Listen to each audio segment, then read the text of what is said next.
Untouchability, छुआछूत। जो दूसरा सवाल था इसका नाम था इक्वालिटी, समता, क्या हम सभी को इक्वालिटी, समता दे पाएंगे। जो तीसरा सवाल था फ्रेटर्निटी, बंधुता, और जो चौथा सवाल था लिबर्टी, स्वतंत्रता। और ना जाने कितने सवाल और भी रहे होंगे, लेकिन जो हम एक आजाद मुल्क, जो अभी जस्ट एक देश आजाद हुआ है, जो अब एक नया अपना इतिहास रचने जा रहा है, एक नया समाज की संकल्पना कर रहा है, उस समाज में एक नई जो वैल्यू, जो प्रिंसिपल हो वो दिया जा सके, एक नए इंडिया का कंसेप्ट दिया जा सके। तो उस समाज में उस समय संविधान निर्माताओं के पास बहुत सारे सवाल आ रहे थे, ज्वालामुखी की तरह सवाल आ रहे थे, उनका हल ढूंढा जा रहा था, और वो सवाल था अनटचेबिलिटी। क्या नए भारत में अनटचेबिलिटी होगा, छुआछूत होगा?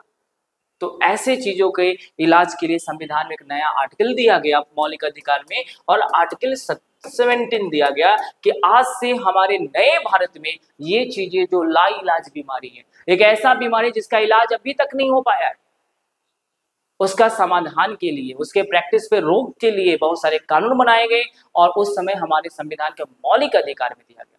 नेक्स्ट सवाल था इक्वालिटी। हमें हर देश के नागरिक को, जो भी हमारे देश में नागरिक है, सभी को एक समान करना, चाहे वो इकोनॉमिक लेवल पे हो, चाहे वो पॉलिटिकल लेवल पे हो, चाहे वो सोशल लेवल पे हो। क्या हम कर पाए?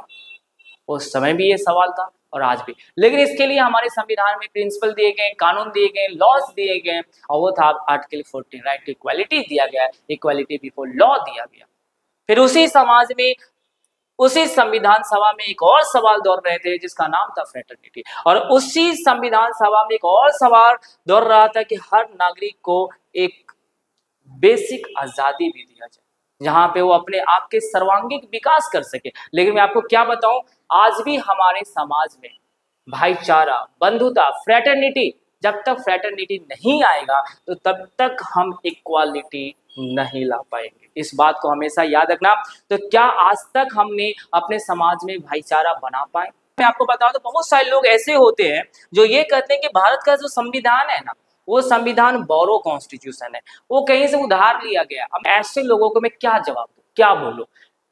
मैं आपको एक टर्म बताता हूं, आप आई होप कि इस टर्म को आप जानते होंगे। As a pol science student, अगर आप अच्छे स्टूडेंट होगा तो आपको इस टर्म के बारे में पता होगा। इसका नाम है पॉलिटिकल इनोवेशन। ध्यान से समझेंगे, इस टर्म का नाम है पॉलिटिकल इनोवेशन, राजनीतिक नवाचार। तो जो हमारा जो संविधान है ना, वो कोई उधार लिया गया संविधान नहीं है। जो लोग बोलते हैं कि संविधान के प्रिंसिपल, यहाँ मतलब सिंपल मैं आपको बताऊं और समझाने की कोशिश करूं। जो हमारा जो संविधान है पॉलिटिकल इनोवेटिव कॉन्स्टिट्यूशन के बाद सैकड़ों संविधानों का अध्ययन करने के बाद हमारे लिए क्या अच्छा होता, फिर उस कानून पे, उस लॉ पे, उस प्रिंसिपल पे, उस वैल्यूज पे, उस कोड ऑफ कंडक्ट पे फोकस किया गया।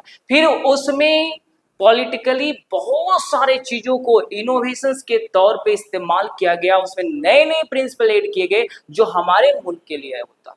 तो हमारा जो संविधान है कोई बोरो कॉन्स्टिट्यूशन है जो आपको ये बातें कोई बोलता है, या जो लोग ये बातें कहते हैं। हमारा जो कॉन्स्टिट्यूशन है ये दुनिया के बेहतरीन कॉन्स्टिट्यूशन है और एक पॉलिटिकल इनोवेटिव कॉन्स्टिट्यूशन है। ये बेसिक मामला आपको समझ में आ गया, तो इस बात को आप याद रखेंगे और